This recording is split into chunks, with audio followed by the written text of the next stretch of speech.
And when we asked our guest today, Buckminster Fuller, to send in biographical information, here's what we got, folks. This is 67 pages worth of honorary degrees and credentials, accomplishments, publications.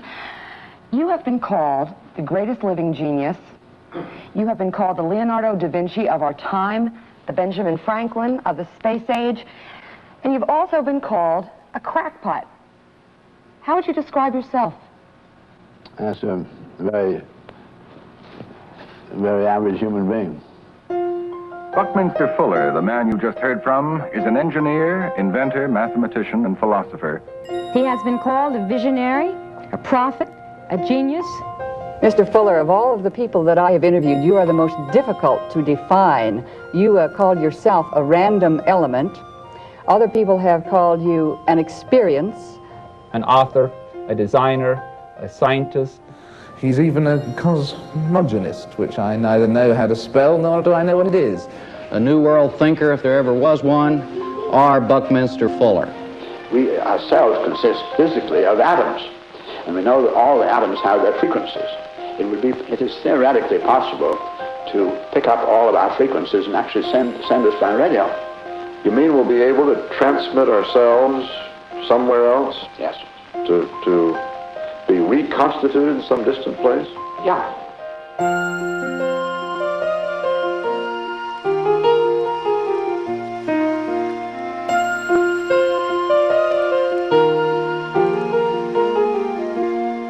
I was born at an extraordinary moment. In 1895, the year I was born, the X-ray was discovered. We could then see what had previously been invisible. When I was 3, the electron was discovered. When I was 7, the first automobile drove into the city of Boston.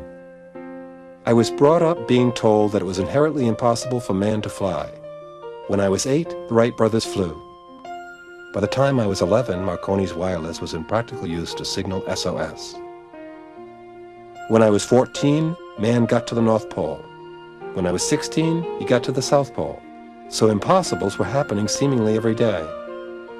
Evolution is integrating all of humanity. We are accelerating together at a tremendous pace.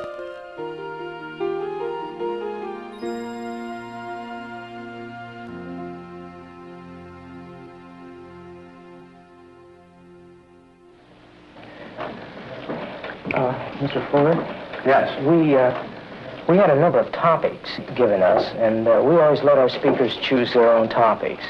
Our audiences have come prepared to hear a number of things when the topics were set. So, is it man in the age of science, or... the prospects of humanity. The prospects of humanity in the age of science. All right. Good. Or the prospects of humanity. That's pretty complicated. Oh, the prospects of humanity. Prospects of humanity. We live in an age of tensions. Bucky Fuller sure could talk.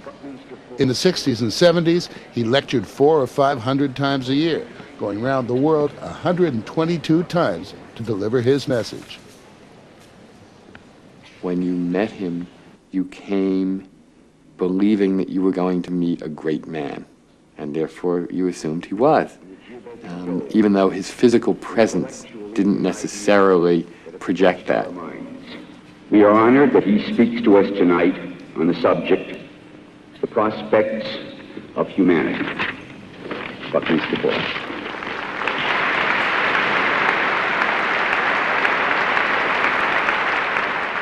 It's sort of nice in a way that the great man was not, in fact, 6.5 feet tall with a booming voice and sort of looking like John Wayne or something. I mean, he was small, New England storekeeper, almost. You know, he talked about his lectures as thinking out loud, and he had a kind of what I thought of as a performance at the beginning of a talk, which was he would stand with his hand back of his head like this, as if somehow or another you were compressing out of his brain these ideas, and he would stand in front of the audience for an embarrassing time.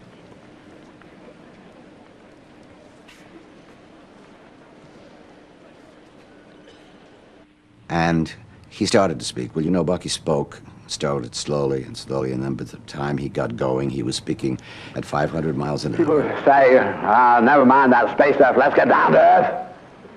So you say, where is that? Where's that non-space?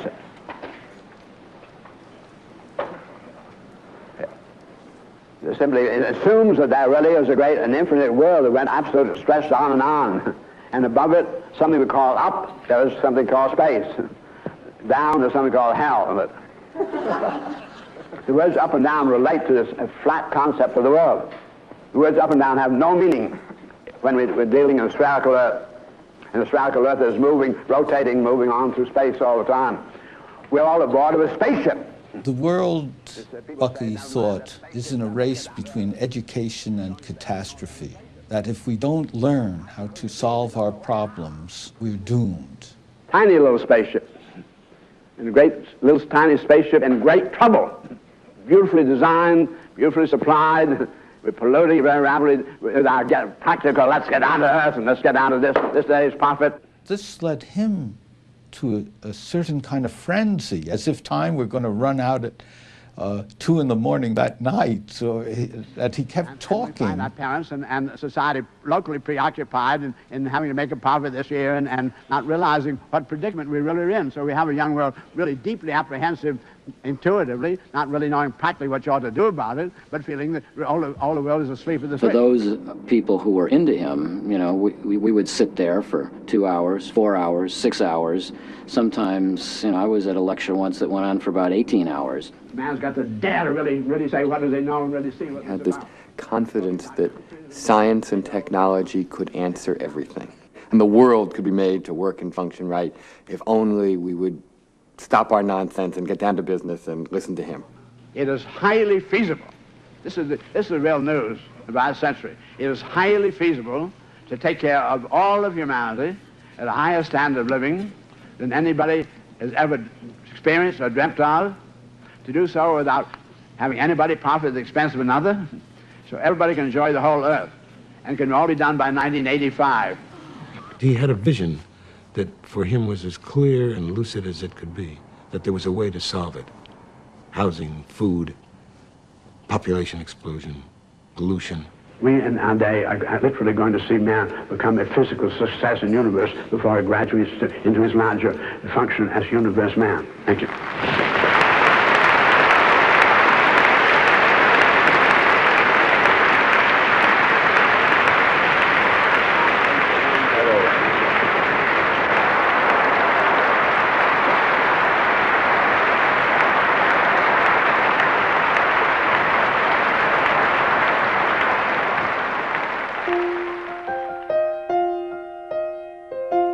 He was a small and disappointing child, born to a fine old New England family. He was cross-eyed, unpopular, badly behaved, and bullied at school.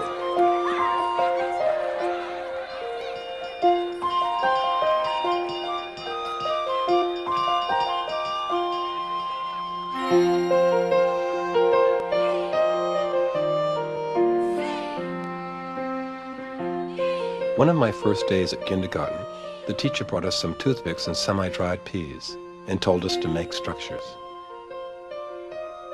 With my bad sight, I was used to seeing only bulks. I had no feeling at all about structural lines. The other children who had good eyes were familiar with houses and barns.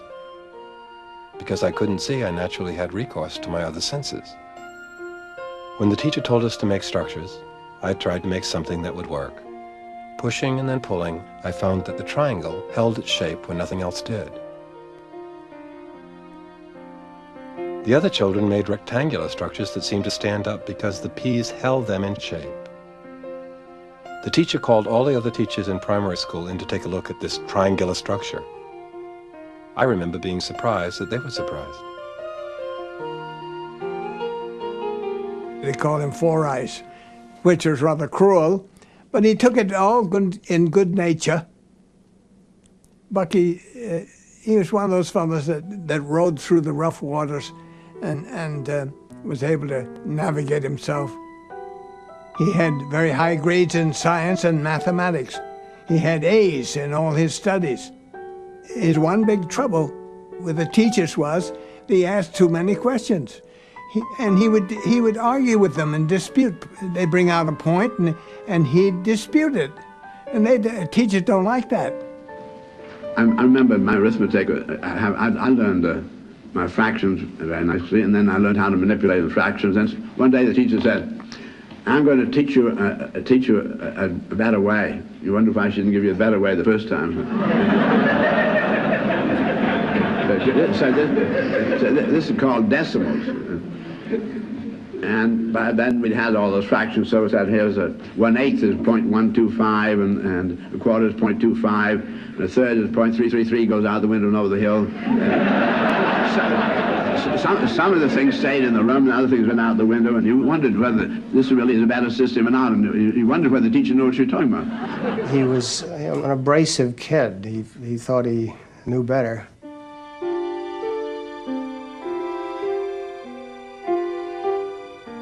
He was outside of the accepted traditions, outside of the accepted structures. He didn't really fit anywhere, whether in universities, whether in industrial setups, or anywhere else. He got kicked out of Harvard. Every male Fuller since 1760 was a graduate. By 1920, he'd gone bankrupt in the building trade. At 27, his 3-year-old daughter died in his arms. A despairing Bucky Fuller began to drink heavily and thought of suicide. He was on the shore of Lake Michigan thinking about throwing himself in, but then it came to him that he said he suddenly realized that he didn't belong to himself. He didn't have the right to do away with himself, that he had acquired certain pieces of useful information and that he was obliged to use those. And so from then on, he would devote himself not to any personal agenda, but to using this information for the benefit of mankind.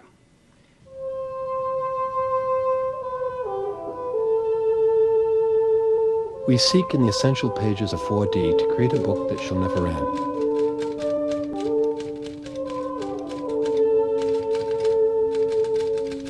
We seem to be at the economic crisis of our era. We have industrialized all the non-essentials and the near-essentials. We must realize that we have overlooked the most essential product for industrial production, the home. There's a flood of interrelated ideas that come at the end of the 1920s, and which actually sustained him for the rest of his life. It's almost as though Fuller was a person in imminent fear of death, as it were, and he wanted to leave a message telling people something. It's just ideas with airplanes, with zeppelins, with searchlights, with cranes on top of them, this kind of thing. It was like a kind of singular brainstorming. It set him apart, I think. He proclaimed a design revolution that would focus first on housing. He spent months drawing and writing about factory-built houses, light enough to be delivered by air. He called them lightful houses, then 4D. In fact, he began to call himself 4D. There are certain individuals who one might say were driven mad by the 20th century. You could say Picasso, Le Corbusier, Buckminster Fuller, maybe Stravinsky, certain composers. There is a kind of madness. They outrage the contemporary view, but they're driven crazy by all the forces that they see at work on the century and all the potentialities that the century has which are not exploited. We are convinced that the progress of life, the living abodes of humans, will become more and more decentralized and industry more and more centralized. When it is possible for us to say to the service station, take up this house of mine here in Maine or Montana and give me another in Italy, Cape Town, or Manchuria with a differential of $25 for the job, we will all become universal citizens. Bucky really thought he had the answer. He left his wife Anne and the new baby with the in-laws, packed a few things, and landed in Greenwich Village, where he thought people might listen.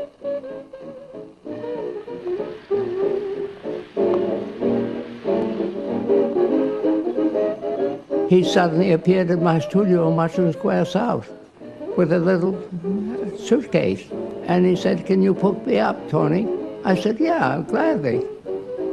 And I had this wicker couch, very deep and comfortable. I said, "Can you sleep there?" He said, "Oh, I'd be glad to sleep there." So he slept there for the next 6 months. He had this brilliant idea. He was going to revolutionize the whole building industry by having a house that you could simply hang up in place, pre-manufacture all the parts. He said he would like to make a model of the Dymaxion house. I didn't know what he meant by Dymaxion house. He said, well, you see, I like to make a model. So I gave him a card table, which he put in the middle of the studio.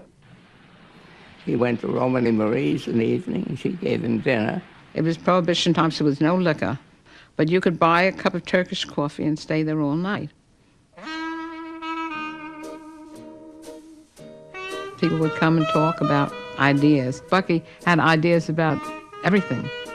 The uptowners, as we call them, used to come down slumming, and they'd come to Marie's to watch the artists, don't you know? She took care of all these poor starving creatures. That's what they looked like.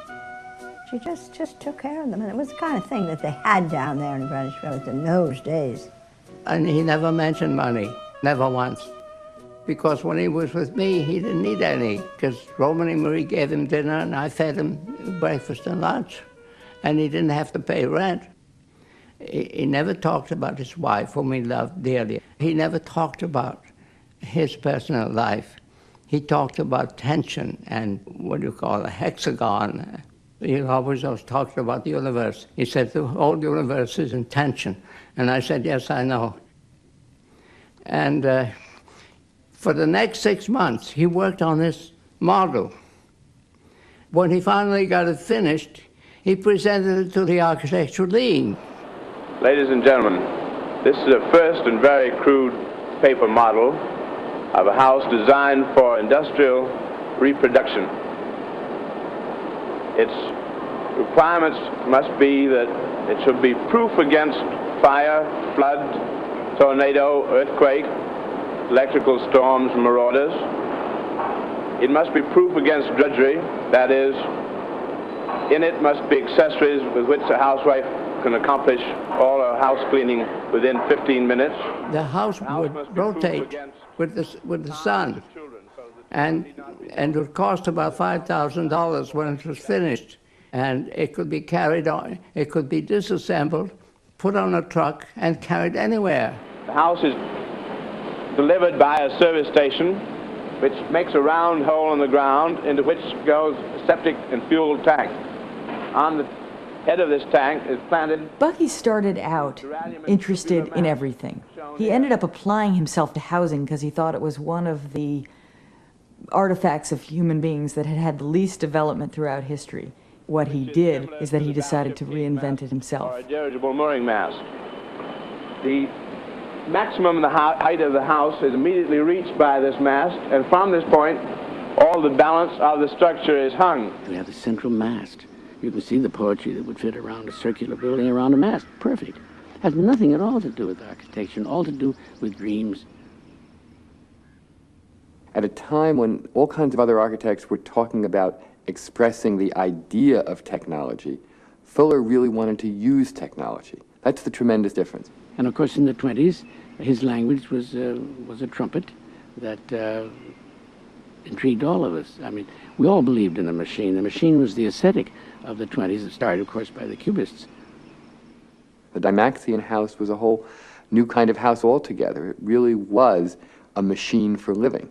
Le Corbusier called the modern house a machine for living in, but by comparison to Fuller's house, which was the true machine for living, Le Corbusier's house was a little Cape Cod cottage with gingham curtains in the window. It was so traditional.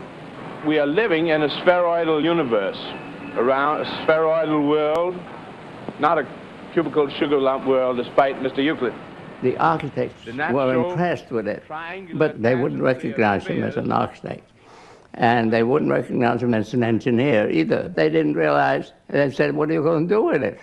Who's going to buy it? It was not for our civilization. It was impractical. Who was going to buy it for $5,000 and go off with it and set it up? Nobody was going to do that. That was a dreamer's idea, don't you know? He wasn't with us. He was off somewhere in another dimension.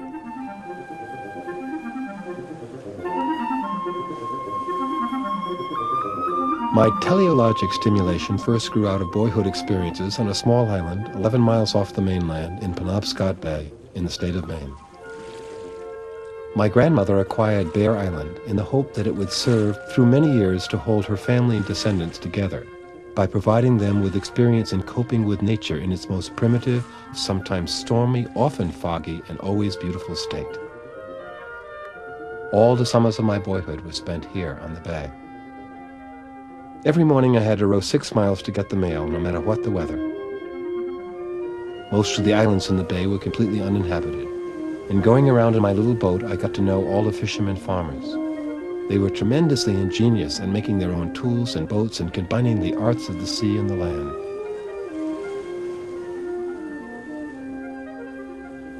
Everything I can remember begins here.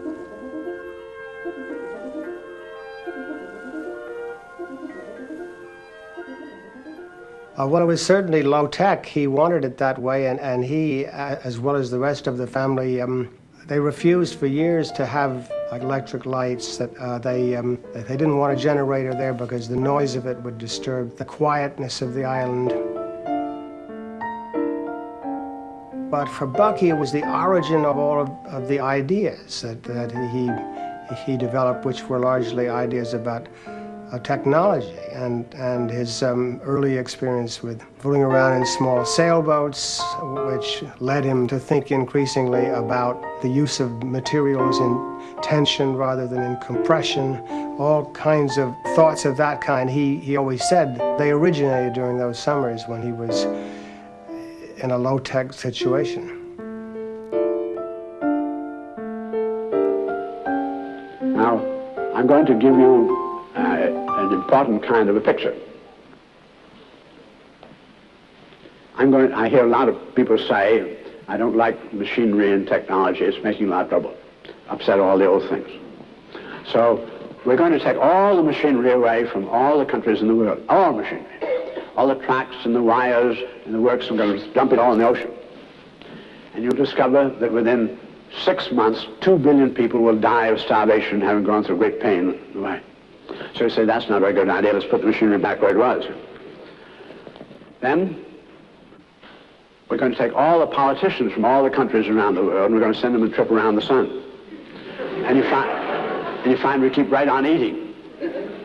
And with the political barriers down, you'll have what the scientists have said is necessary. The scientists say very clear, you could make the world work and take care of 100% of humanity at higher standard of living than anybody's ever known, despite an increasing population, but you can't do it with the barriers any more than you can try to run the human organism with a wall between the ear and the eye and the stomach.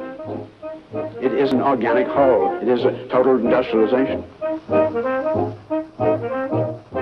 Perhaps the first time that I saw him playing around with something that nobody else was playing around with was when he was working on the Dymaxion car. In 1933, in the middle of the Depression, Bucky left Ann to go to Connecticut with his pockets full of investors' money. He believed his idea for a car could turn the economy around. Just as Fuller's expectations from the Dymaxion hearse were extraordinarily ambitious in what he wanted it to perform, far beyond the technology available at the time, so were his expectations of the car. He had this idea of a car drawn in the early urgent sketches. He wanted it to be a combination of aircraft and car. He wanted to be able to fly to any part of the world. He wanted to be able to land anywhere. He wanted to be able to work on water as well. And so he decided he would invent a transportation device that would fly or drive as required. And he called it the omnidirectional plummeting device.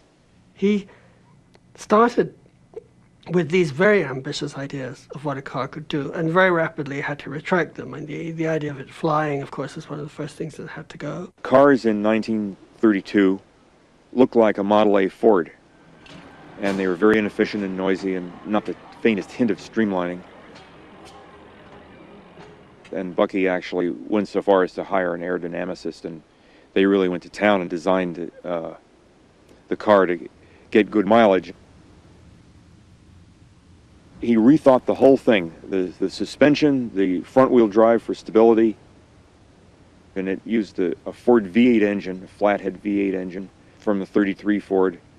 In a Ford, on a good day, it got at 16, 17 miles a gallon. And in his car, which was 21 feet long and would seat 11 people, it got 30 miles a gallon at cruising hard. It only had 3 wheels. Okay, he chose to put it on 3 wheels because that's all the wheels anybody needs to stand up, just like a stool only needs 3 legs. But it felt exactly safe because it didn't wiggle. It went straight on, just like any other car. Bridgeport Post, July 1933. 3,000 spectators, including many prominent men in the speedboat and aviation world, witnessed the first test of a 3-wheeled car.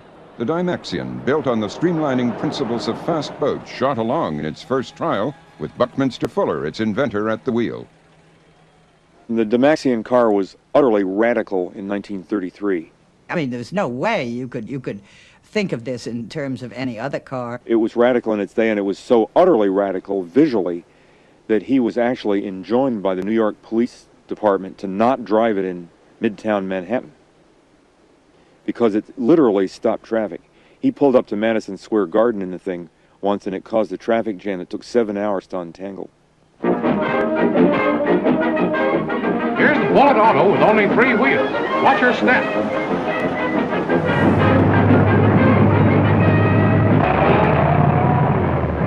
"19 feet long, but look at it do ring around a Rosie with this cop. Great stuff if he tries to hand out a ticket. Get him busy and say goodbye." And the thing I really do remember is that it could turn on a dime. And I've never seen a car that could turn that way, just right straight around. Bucky saved in his files the tickets that he got driving the car, and he was caught. They timed him between towns at like 110 miles an hour. It's unheard of speeds. Especially when he was showing off for celebrity friends like Amelia Earhart. And he kept the speeding tickets proudly in his files. Some of them were pretty outrageous. It's a wonder he didn't go to jail. And of course, everybody stared at it. And if he parked anybody, there would be a crowd around it. It was an amazing machine, really. Bucky's amazing machine created a sensation at the Chicago World's Fair, and so did Bucky Fuller himself. My first glimpse of Fuller was in the 30s, and he was a very glamorous figure, and he loved to party. He thought he was a great womanizer. He was very attractive to women, and he was charming to them, and they loved to talk to them. But as a romantic figure, I suspect he was more of a mascot than a Romeo. Bucky, I didn't know he was married for a long time. Then I discovered he was married, and then I discovered that Anne stayed in Long Island in the Hewlett household in Hewlett, Long Island. They had apparently no problem in being apart a great deal. Bucky told me that Anne liked staying out in the country, and she was not interested in sex, and she urged him to go out and do what he had to do, but to let her be Mrs. Fuller. He would say that he didn't think she understood what he was trying to do, but then I've been in meetings where Bucky would speak to people directly for 2 or 3 hours about what he was trying to do, and they didn't understand either. He liked to dazzle people, and why not women, you know? He was a little bit of a con man in that way. He had the gift of charisma, and he used it. Bucky and his car dazzled everyone from Walter Chrysler to Henry Ford. Would-be investors traveled all the way from Europe on the Graf Zeppelin to the Chicago World's Fair to test drive the car and talk about production. For a moment, Bucky was riding high.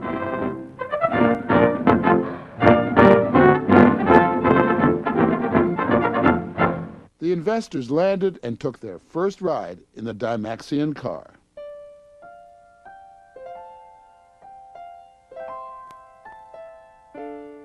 They're traveling in this car.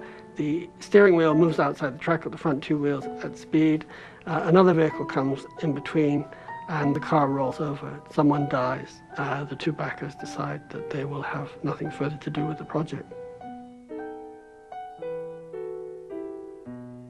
No one really knows what caused the crash, but Bucky was relieved when the coroner's investigation cleared the Dymaxion car. Financially, the vehicle was a disaster. The company was a disaster. It was put into receivership, and all the parts and tools and all the equipment were sold at a sheriff's sale in 1934. If it had been produced in quantity, cars today would be very drastically different than what they are.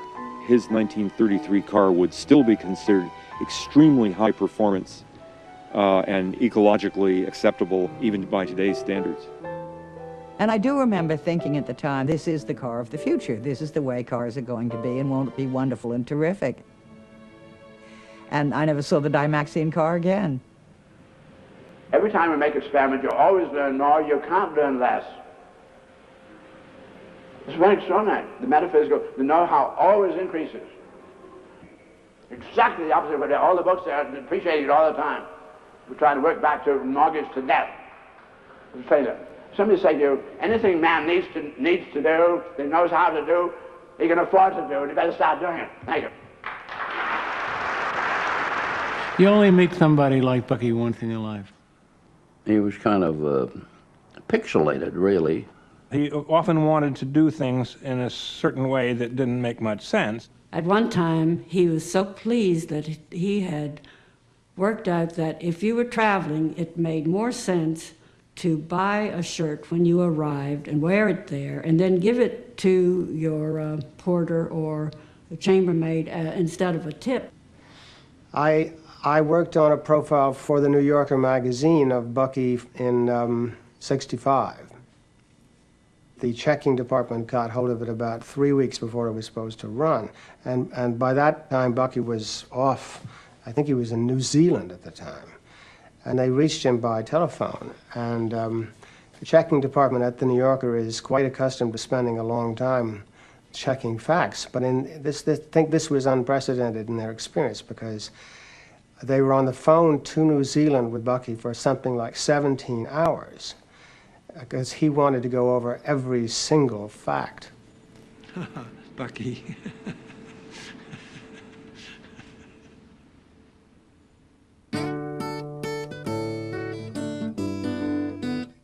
In the summer of 1940, my friend, the writer Chris Morley, and I were driving through Missouri, Hannibal, Missouri, where Mark Twain lived, to see the fence Tom Sawyer whitewashed. I noticed in the wheat fields a row of glistening, galvanized, corrugated steel grain bins, and I was struck by the ease with which they could be converted into quite livable fireproof huts. Nobody had thought of them as houses before.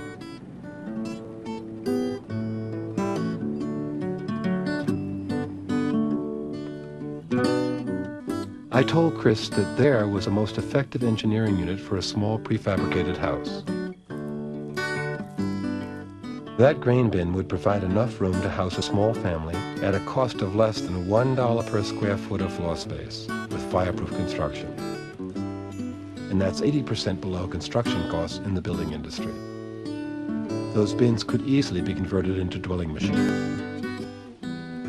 Soon after, Chris's novel, Kitty Foyle, was a great success. So he put up the money, and something no money can buy, a backing of creative enthusiasm, a confidence and joy in individual initiative.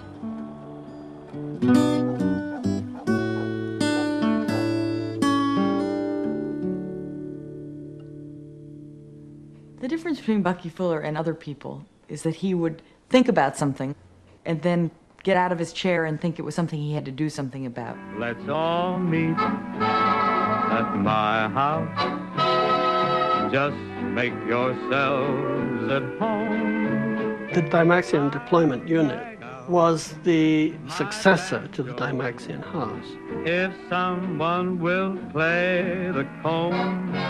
Fuller was always concerned with the distribution of houses, that there should be a service industry. In case someone feels And he understood that you could simply take this Butler grain bin and turn it into a dwelling. at my house, let my house be your house too. It was in a sense part of the New Deal. It was part of a project for reactivating agricultural life in the American Midwest in the Depression.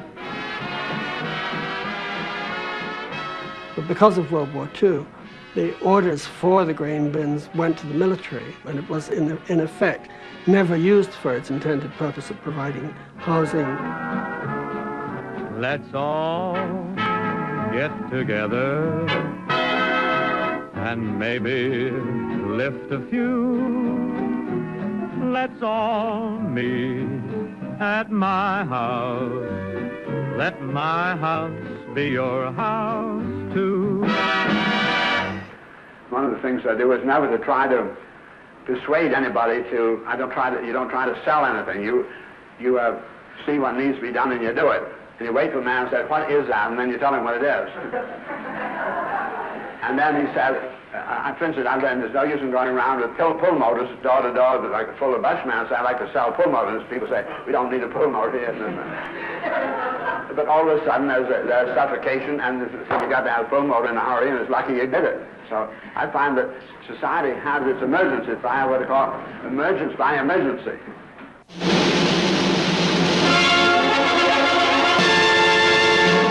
The march of time. The Second World War was about as big an emergency as you could have. When the war ended, Bucky wasn't the only one talking about housing. The most urgent peacetime problem is finding a place to live. For today, the United States is in the midst of the most acute housing shortage of its history. With apartment vacancies Bucky Fuller had this dream about a home, and he wanted to build it. And he couldn't find any builders that was interested in it because it was a revolutionary idea. Materials. Building is hampered by shockingly inefficient practices. For much of the construction industry still clings to handwork in a machine Bucky age. called the construction industry the craft and graft industry, and he regarded it as an 18th century craft skill that was inappropriate in an industrial society. And considering there's a finite amount of material on the earth, he thought the only way we were going to have social justice and house everybody at a good standard was to use the materials absolutely as efficiently as possible, which meant aircraft technology. Aviation technology, which at midpoint in the century, in 1945, was the most advanced technology that existed, which delivered, in Fuller's terms, the maximum performance for the minimum weight, which is what he always was after. When World War II was over, there were going to be thousands of aircraft workers, highly skilled aircraft workers with all this amazing machinery, with nothing to do, and they'd all be fired.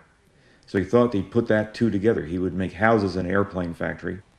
So he went to Harvey Brown, international president of the Machinists Union, said, "Do you have any locations that would be interested in this kind of a project?" And without hesitation, Harvey Brown said, "Wichita, Kansas, Beach Aircraft."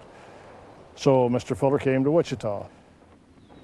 I'd read about the man before he showed up in our area, you know, and it looked like we was going to see something new in housing. The most striking development is a revolutionary low-priced home designed by Buckminster Fuller for mass production.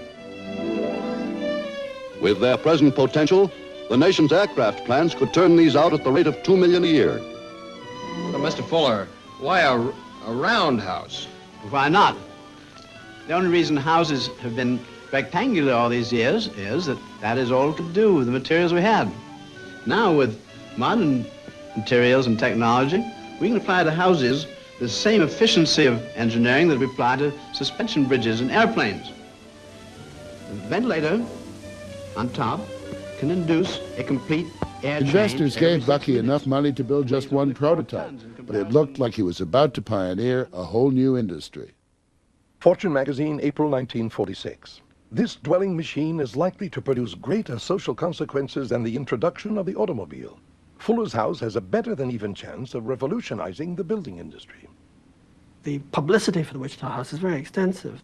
In the period up until the end of World War II, they received 37,000 orders for Wichita houses. August 20th, 1946. Dear Sir, my congratulations to you for being the first person to design and build a home that is different. I am completely sold on your house. If humanly possible, I'm going to be the first in my vicinity to have your house as my home. Getting to the point, is it possible for me to obtain one of these homes? My family consists of my wife and me. We want a I am a small war modern veteran home looking for a myself. place to live for my family, and my wife and I both agree in preferring your manufactured Mr. house Fuller, to the after plastic reading and a short story on prefabricated you and your variety modern house. home in the latest edition of Scientific Reader's progression Digest, and then seeing you in your home on the screen of our town theater, I can't seem to get that modern igloo out of my mind. I am very sure, sir, that your home and your ideas will be a great success. If and when you do build out here and we could move in, I assure you, sir, that my wife then and I will do our very best to help put it over for you. Hoping to hear from you soon. I remain R.L. Casey, 218 North Sycamore Street, South Bend, Indiana.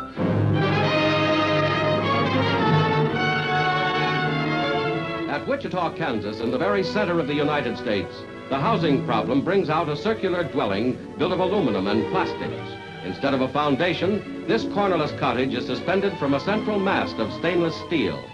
The engineering principle, with the safety factor of a suspension bridge, permits new ideas like a revolving roof, which gives a complete... This was intended to be tried and tested, and the stockholders, unfortunately, said, start making them. You don't need any more trials. And there's an old adage that says sooner or later you have to shoot the engineer or nothing ever gets built. Bucky didn't want to go, but everyone else said, let's go. He still had changes he wanted to make. The clothes closet appears with a flick of the finger. And a built-in dust-proof hat rack. But most interesting of all is the conveyor belt linen closet. Recessed in the wall, the press of a button rotates the conveyor shell. A roundhouse may seem strange, but in a housing shortage, people are giving attention to all new ideas. And he had 35,000 people send in checks and said, I want one of these things. And Fuller just kept saying, we got to build one more round of prototypes. They said to him, Bucky, we've got to build this. Forget the changes. If we make another model, we'll put the changes in. And once he learned he wasn't going to have absolute, the price of further financing was for him to surrender any control of manufacturing standards or design principles. He, in effect, pulled the rug out from under himself and took his toys and went home because he didn't want to accept the further capitalism required under those conditions. And it finally came down to a really nasty internecine fight, and he stood his ground, and the company went bankrupt. As for the one and only Wichita house, one of the investors bought it and reassembled it across town. The Graham family would live there for the next 20-odd years. It looked like something out of outer space. Usually my friends came out on Sunday.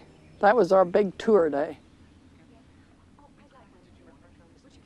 We had visitors all the time, and we had visitors, some very famous visitors like Dale Carnegie and the guy who founded Dairy Queen. What he wanted to do with the Wichita house was to create, again, his air deliverable, his universally distributable dwelling, and remove the element of scarcity. His solution to the problems of the world, for the rich and the poor, the haves and the have-not, was production. It was production so that everybody could have. But housing hasn't changed since the day we built that house to now. Really, materials are getting worse because we're running out of good lumber. But other than that, there's not much change in house construction. But that one it just was something I could have purchased as a worker, see? That's what I saw in it. So that's a house that I could own one day.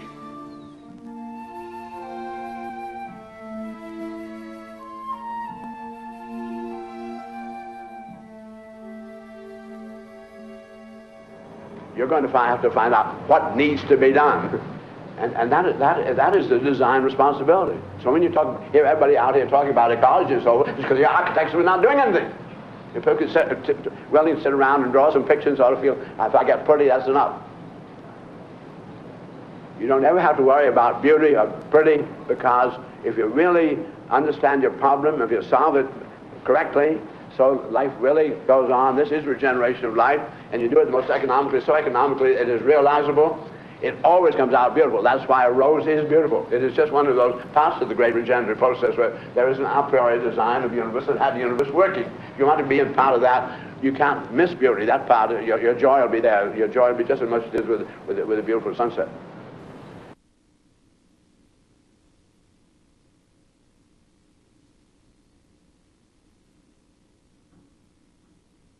After the Wichita house, which was a catastrophe in Fuller's life, he retired really to consider his position.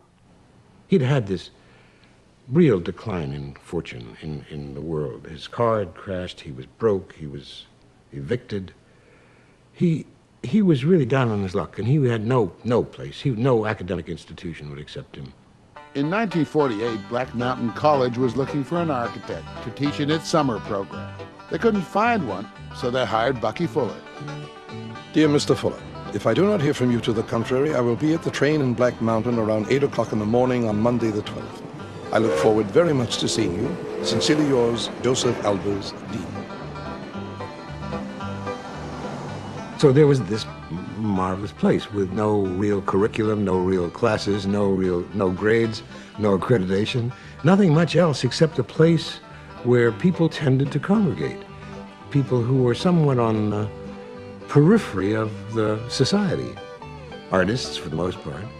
It was a community that survived or barely survived on what we had to eat and some of what we could raise and the very little money that came in from the GI Bills.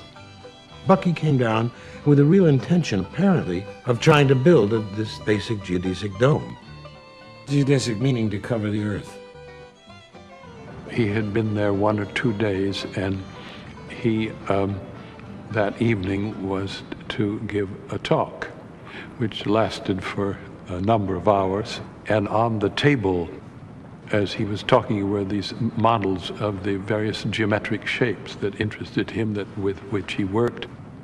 His head was like a globe, and his eyes were very sparkling, so that there was a kind of dynamism that came from him. And of course, we all fell in love with him. I don't know how else to describe it. For me, it was Bucky Fuller and his magic show. He was like the Wizard of Oz, really, with everything, with all the gadgets working.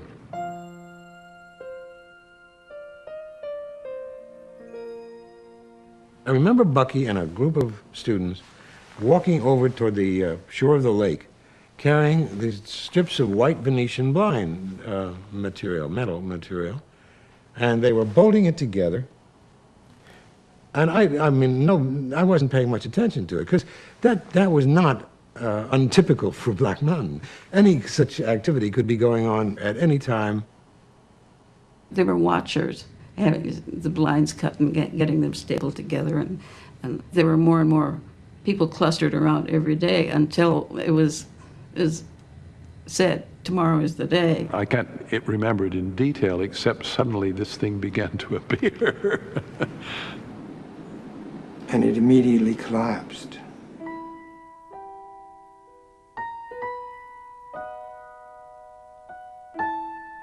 It went up, and then it collapsed. And you went, oh, you know that. And Fuller just stood there, just looking with amazement. And then everyone got together and began to talk about it. I remember Bucky saying he never expected it to be able to stand, but what he wanted to see was structurally how much integrity he could develop in that. And instead of being unhappy, he was delighted. He said, I only learn when I have failures, that he welcomed failure, because that way he was led to his discoveries. We went to the nearby airport because he wanted to see it from the air. And so I've got photographs of all of that. And it's so beautiful. There's this long white studies building in these mountains, and then you see this, it looks like a fallen star, It's just beautiful. Sometimes the goals would seem beyond the realm of the possible.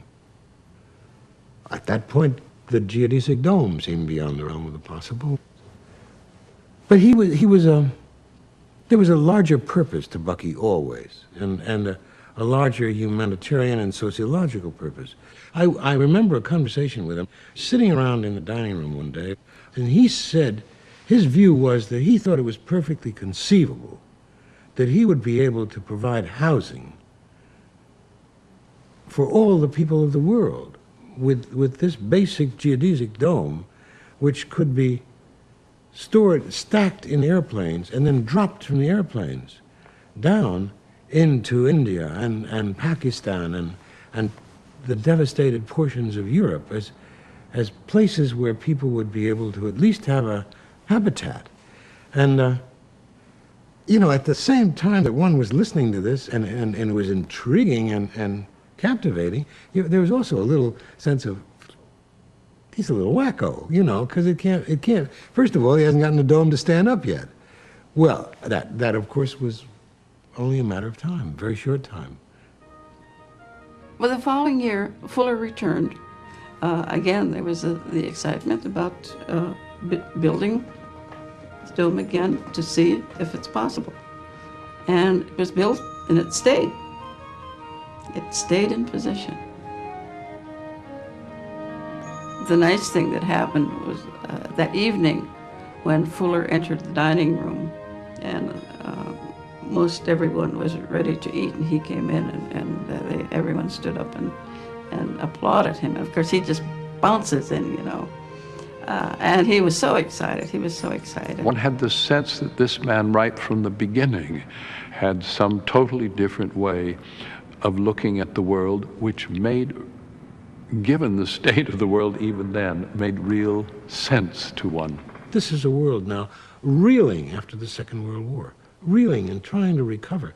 And here was a man who said, I believe I know how to house the people. I believe I know how we can better utilize our foodstuffs and material.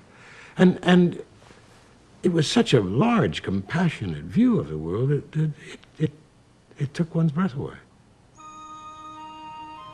And I think that was the turn in his life. That was not untypical of Black Mountain, that it was a real, could be an epiphany for somebody that could start you on the rest of your life. And an awful lot of people, I think, had that experience. Bucky certainly did.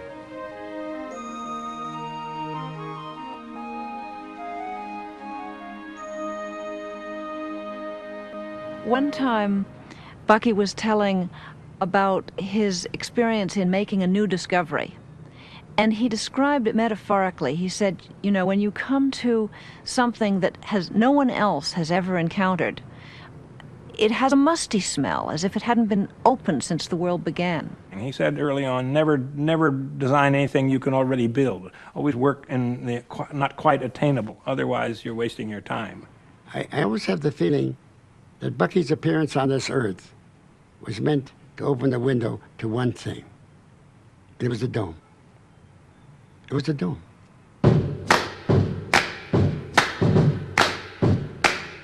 So Bucky became a kind of Johnny Appleseed for his dome idea. There probably wasn't a campus in this country that didn't see Bucky Fuller in the 1950s.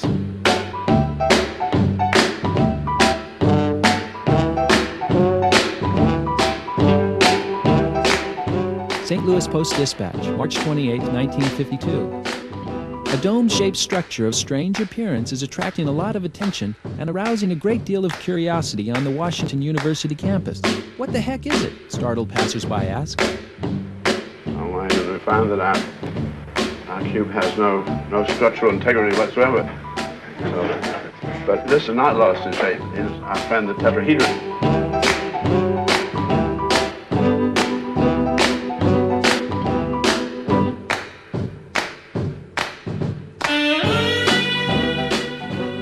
Most of the universe builds with post and little construction,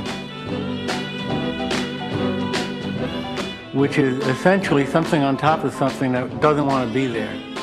He said, look around you in nature. You don't see any right angles.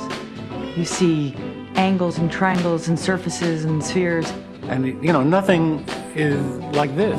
Everything is either circular or triangular. I could make a sphere. I could go in any direction, except I couldn't get away from the universe finally. It doesn't exist in nature, the kind of things that we build with. There's the rest of the universe and me. Opinion about Fuller varies from adulation to raised eyebrows, but nobody has ever denied that he is a veritable idea factory. So 3 times 4 is 12, and then there's an upside-down tetrahedron. He taught hours a day for a week to the Washington University students. He talked about philosophy and morality, which at first seemed to some an odd way to start building a dome. And then he related everything to everything and got into geometry, and pretty soon they had grasped the idea. It was an incredibly economical way to enclose space with minimum surface and with minimum structure to create maximum strength. Then we observe how it becomes a sphere again by itself. If it spins, it becomes a vector equilibrium. Notice that you saw the equator was moving around. She opens up.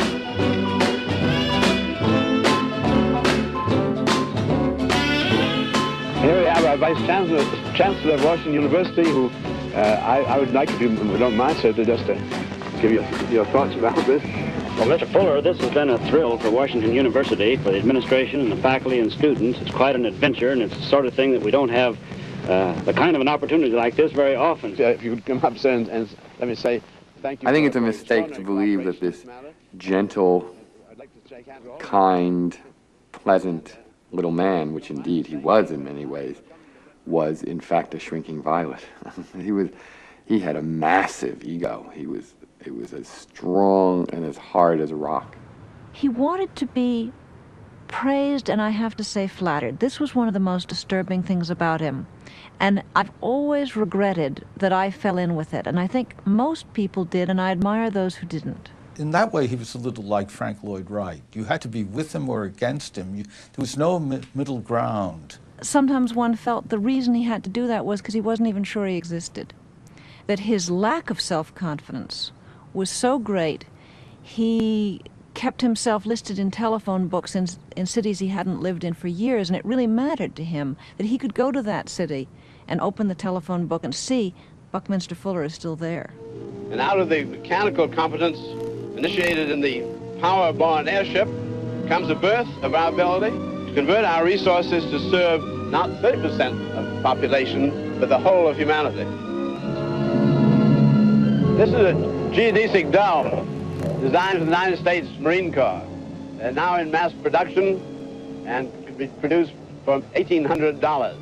The dome was such a hit that Bucky started his own company. He called it Geodesics, Inc.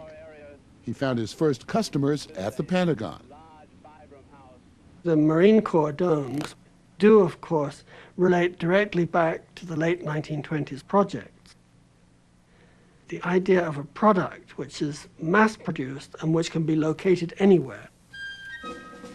He saw all these technical solutions as fitting into a humanity-saving master plan. The student audiences who flocked to his lectures in the 1960s and the 1970s very often opposed his involvement with the military, with the Marine Corps, with the Navy, and so on. But Fuller saw them in a much more pragmatic way. He saw that the military connection was incidental to the achievement of its service industry for housing and for shelter.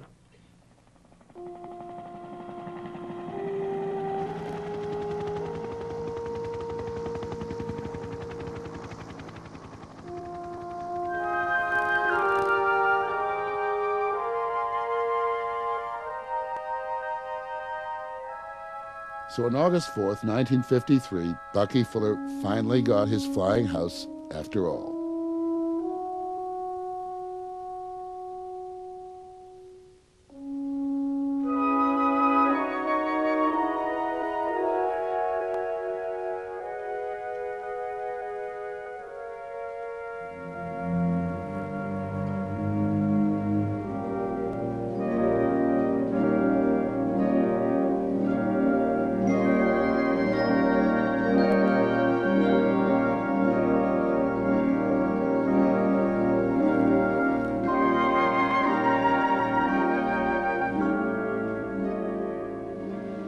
Is somebody in here to tell me what this building weighs?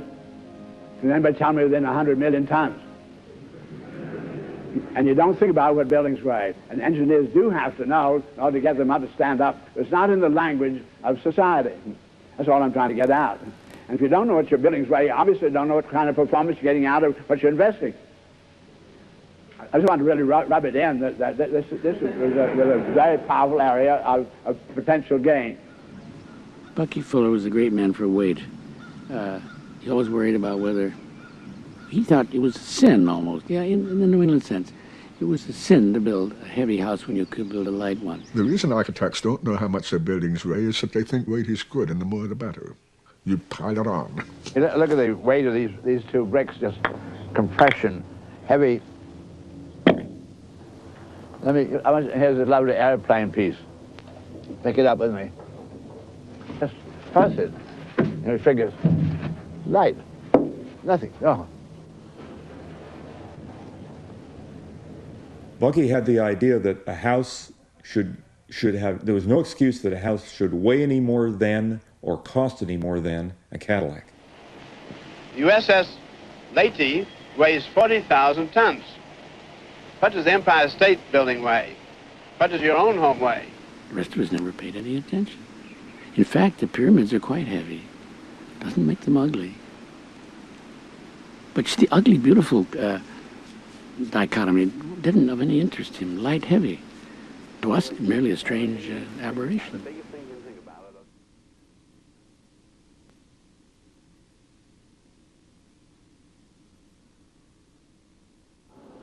And I built my first large geodesic dome for the Ford Motor Company in 1951.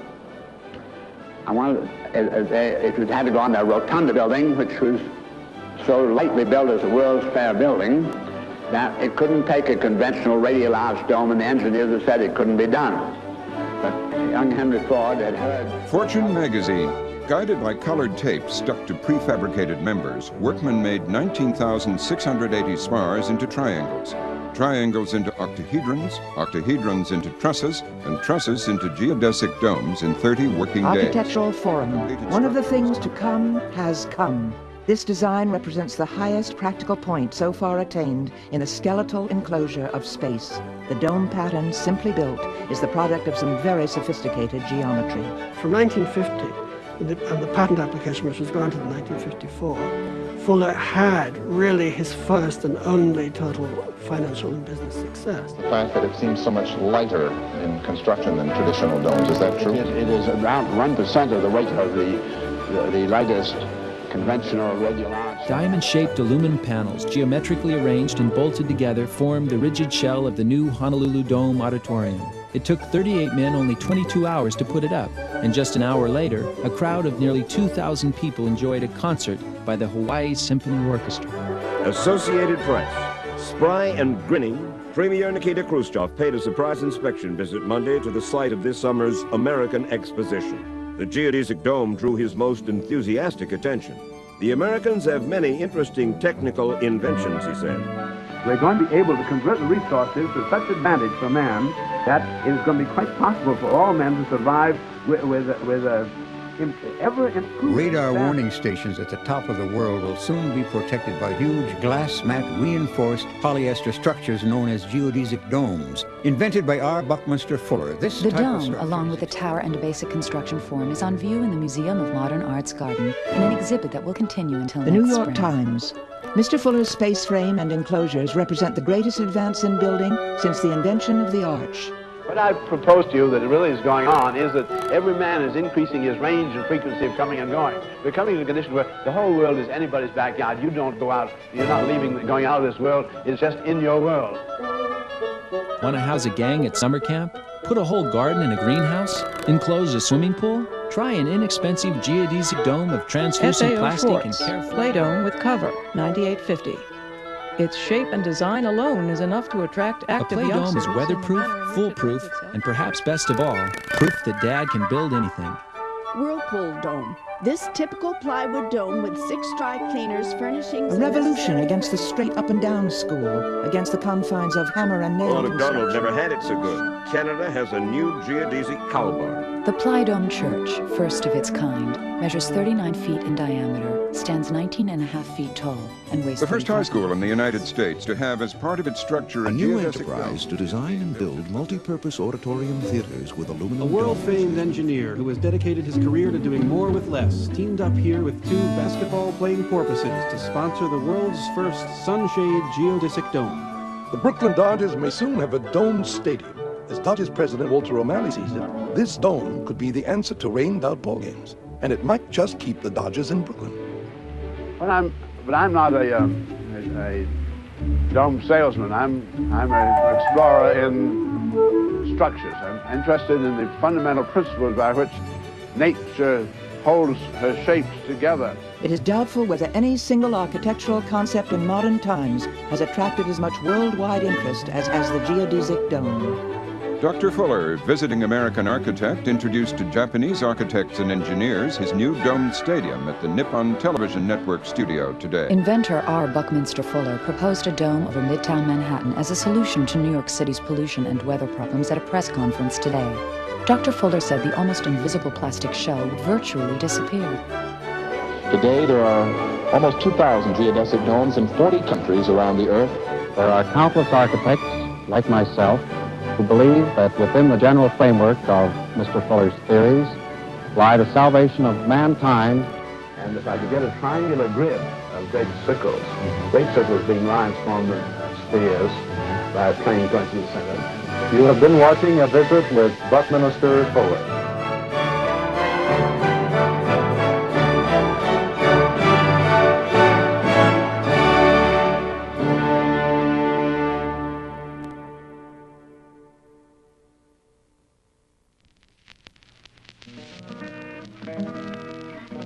In 1960, Bucky settled down to teach in Carbondale, Illinois, and built himself one of those dome houses.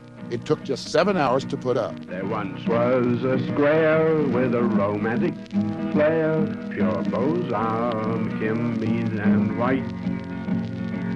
In the mood that ensued, he went factory nude, me Scropey, Corbusier, and Wright. Rome, home to a dome, on the crest of a neighboring hill, where the chores are all done before they're begun, and eclectic nonsense is nil. Rome, home to a dome. It was the first time Bucky and Ann owned a home.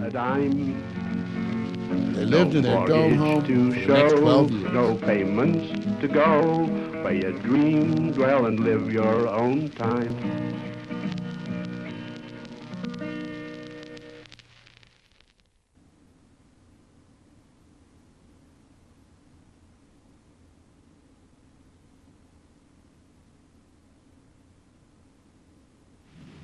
Dr. Buckminster Fuller, as President of the Royal Institute of British Architects, I have the great pleasure and honor to present to you the Royal Gold Medal for Architecture from 1968.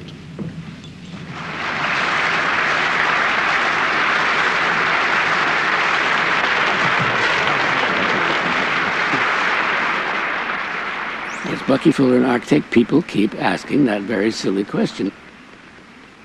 And I don't think even he would have said he was an architect. He would have said that that's not the point. He didn't particularly care about architecture as art, but through technology, he produced structures and buildings that had a tremendous artistic value as well as an important engineering value.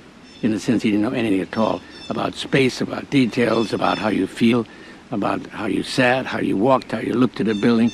But he knew everything. He didn't need architects at all. He was the great enemy of the architectural profession throughout his life, and we loved him in spite of it.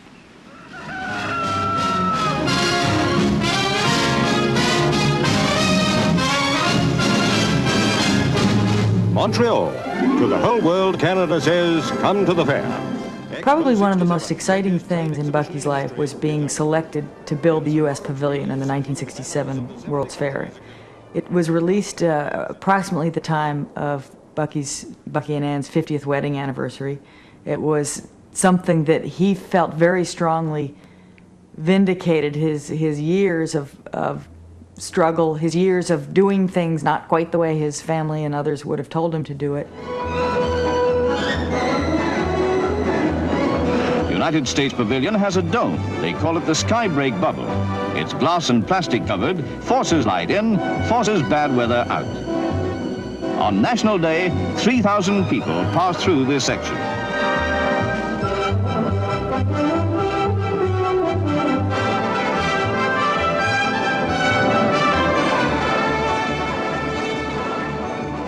It's 250 feet in diameter and was at the time the largest clear spanning structure in the world. The Grit Fair was an amazing thing, and we're picking a guru instead of an architect. The wise, ignorant government of the United States did a wonderful job of picking a sphere, a technological marvel, we all thought anyhow, and belief is the important part here. The fact that anybody could make a dome like that never crossed anyone's mind, and it's unimportant. What's important is that Bucky had the dream that the only way you could make a dome was his geodesic way. Better place to, in the sense, what I would call an effective controlled environment. Do you think that the creation of an environment like this will really help groups of people in what you've called living rig? Will it help them to want to create things like the end of wars and the end of poverty, the end of disease? Wars have always been because there's not enough to go around. So that I don't expect these domes to be psychological persuaders to make people behave a little better. But by doing more with less, we might, instead of being able to take care of only 40% of humanity, we might be able to take care of the 100% of humanity. If we can take care of the 100% of humanity, then the fundamentals of why you have war, which is because there's not enough, seemingly has to be you and me is going to be able to survive, then that goes automatically. So that my way of solving the problem of how do we have peace is to ensure that you have enough to go around, which means then upping the performance per pound of the resources, and that's just what this environment control does. The dome was a very compelling image. It's a kind of triumphant symbol of American ingenuity, American mastery of technology, and the American love of enclosing great space. Spheres are perfect, and they're big, and they make a marvelous image down the way a bit, and it dominated the fair in a very successful way. And the sphere, you could almost see it roll ahead. It was wonderful to look at it bubble.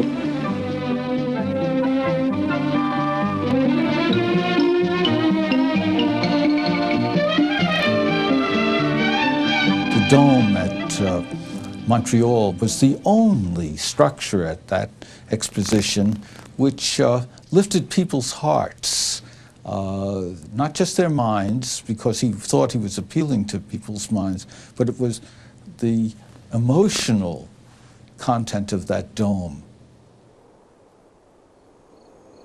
The geodesic dome, like all of Fuller's stuff, had a wonderful way of appearing to just push out everything that had come before it and make everything else look old-fashioned and boring, and this looked new and energetic. Everything else seemed tired, this seemed fresh. I mean, if you think of a world of dinky little suburban tract houses, well, if you wanted to overthrow that world, what better way than a Fuller dome in certain ways? It symbolized a whole new kind of problem solving, a whole new kind of design. We call upon all Earth people to join with us in celebration of each other. And all you need is yourself.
Take care of our body is through a design revolution, doing more with less. Fuller once described himself as an immigrant in the world of the young, and that's, although he knew he was no longer young, that's where he felt most at home, because he felt people had not yet built up the prejudices that would not make his arguments unsympathetic to them. Much is really breaking up today that old people can't understand why it's breaking up. It's simply because inexorable. Change is inexorable. I know we have the option to make a success. I see that we have conditioned reflexes which are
The United States lost the capability to really make war again. The United States could not mobilize the young people today again ever go into war.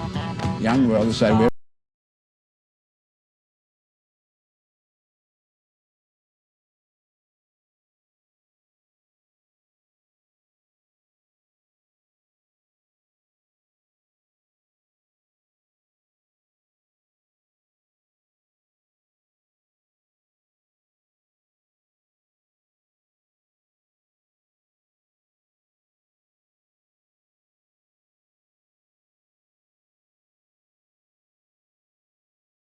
This is today, Thursday, March 6, 1969. Here's the top news story this morning. Saigon has been hit by another rocket attack. We'll have details from Frank Blair, and he'll have other stories for us in just a few moments. I'm Hugh Downs.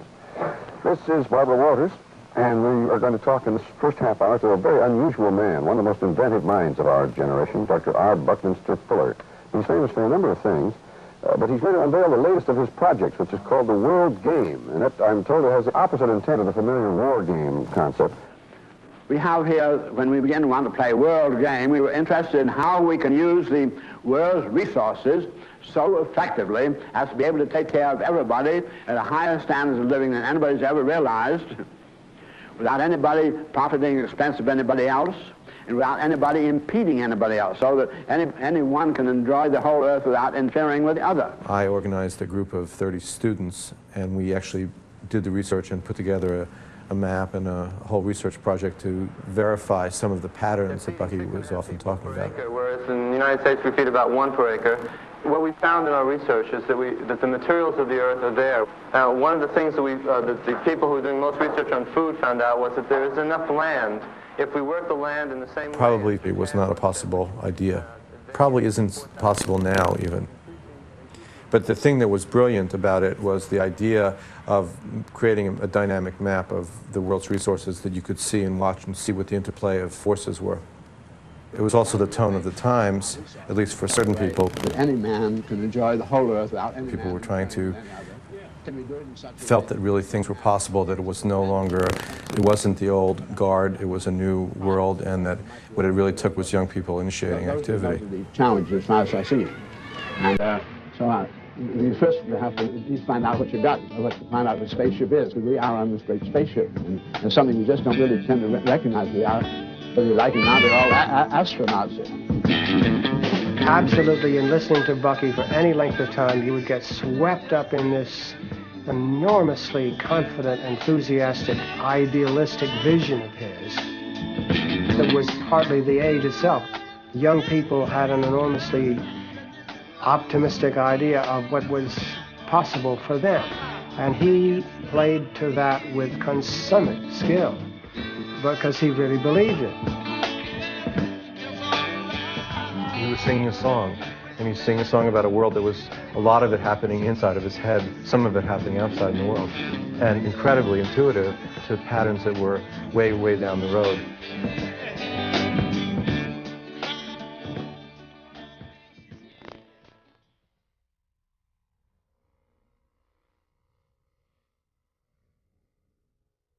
And today's guest is somebody very special. And tell me a little bit about him. I've always wanted to meet him ever since I read about him in college. Buckminster Fuller. That's right. And I felt the same way, too. I'd always wanted to interview him. He's an old man now, and you realize that he's been around for just years and years and years, and has this incredible perspective, and has given us some really great insights into, the planet Earth. Is he easy to understand? He's a little difficult. I think of him, of course, for the geodesic dome. That's what we all learned about, the funny little domes he wanted us to live in. Is he still promoting that concept? The last phase of his life, which entailed lecturing all around the world continually, followed, I think, from his realization that the world was not going to go geodesic, that these things were not going to be mass-produced and recognized as meeting a universal need. So he shifted his attention to preaching the gospel of design. By the way, people always ask me, you think people like to live in domes? That's all you've ever done. You live right around it.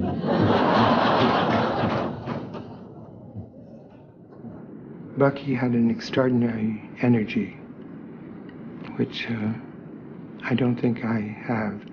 Whatever I am, I'm not the physical. At my age, 88, I've literally consumed over 300 tons of food, air, and water. All of which I converted into hair and skin and flesh and bone. All of which almost all of which I've gotten rid of. Also. And these parts that I got rid of joined up with other systems. So I'm convinced that whatever I am, I'm not the physical me.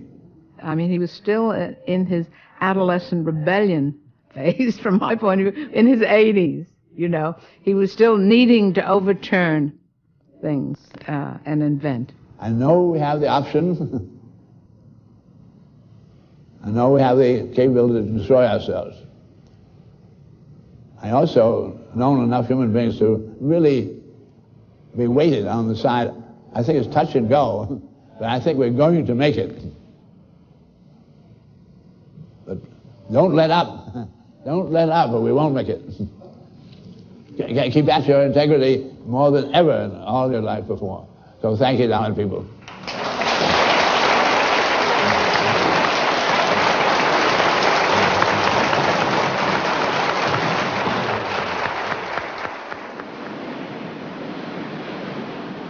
Enormous, great big ball coming around here. We're evolving really quite rapidly now. Really, can you feel it at all? Stretching yourself? On Bear Island, that was one of the things he loved to do to guests on Bear Island, was to take them outdoors after dinner at night and have them look up at the night sky and look at the North Star. And he says if you really concentrate on the North Star, you can feel the rotation of the Earth. He said you feel it as a pressure on your left foot. And people would stand out there gazing up at the North Star, and now and then somebody would say, yes, they felt a pressure on their left foot. And he would be delighted. As we're going around this way, away from it, pulling away. And I found that stretching myself, it seemed to be particularly trying to get my fingernail right on the horizon.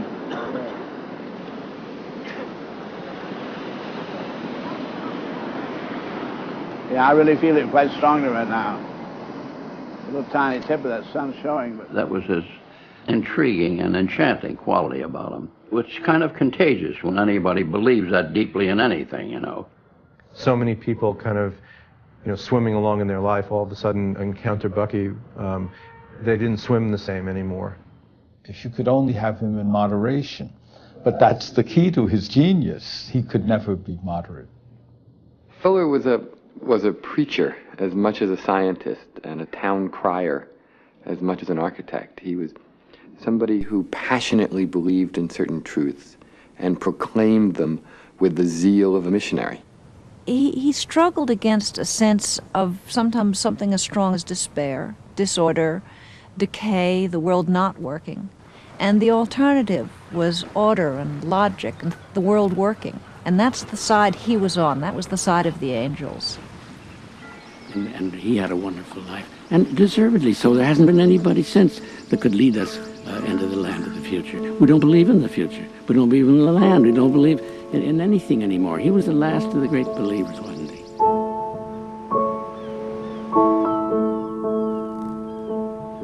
Nothing changes here.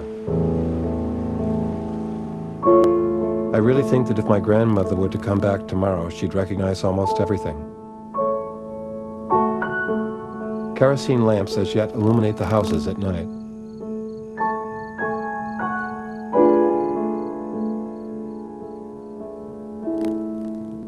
Water pitchers and basins are supplied from rainwater gathering cisterns. An abundant driftwood as yet provides fireplace-generated heat. There is still no telephone or other direct communication. Except for the old houses, stone walls, and stone-lined wellspring, Bear Island must look pretty much as it looks since the last ice age receded a few 100,000 years ago. Time and time again, the views of this bay are in my mind as I go round the world.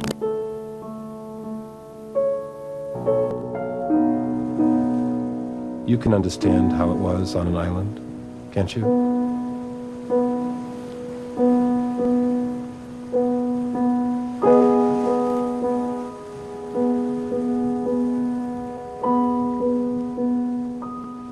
Up until he was about 80, Bucky really denied the idea that he was going to die or could die. He didn't like to consider that possibility at all. And then after he was 80, I increasingly felt that he wanted to die. He was tired. Our Buckminster Fuller, the philosopher and inventor who created the geodesic dome, has died at the age of 87. He was at the bedside of his wife of 66 years in Los Angeles when he suffered a heart attack. Hospital spokesman said that Mrs. Fuller was critically ill, but was not conscious at the time Fuller suffered the attack. While he was holding her hand, he died. And still holding her hand, some hours later, she died. Everybody thought when he died, so close to Anne, that he died first so he could be there to accept her. A lot of people come up with that. When he was alive, he said that he would live to be 120, and we all believed it. Our Buckminster Fuller is buried on Spaceship Earth. Once a year, he makes a trip round the sun.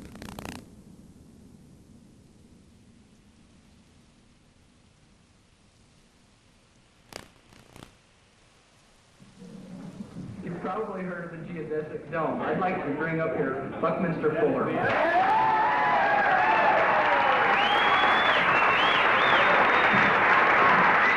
Are you ready?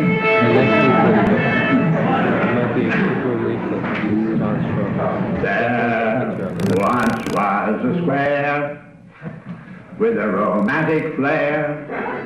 Pure bows on the chimneys and light. In the move that ensued, he went factory nude. Me Scropius, Corbu, and Wright. From home to a dome, where Georgian and Gothic once stood. Now chemical bonds alone got our blonde, and even the plumbing looks good. That architects sing of aesthetics that bring rich clients and poets to their knees. Just give me a home in a great circle dome where the stresses and strains are at ease. From home to a dome on the crest of the neighboring hill, where the chores are all done before they're begun, and eclectic nonsense is nil.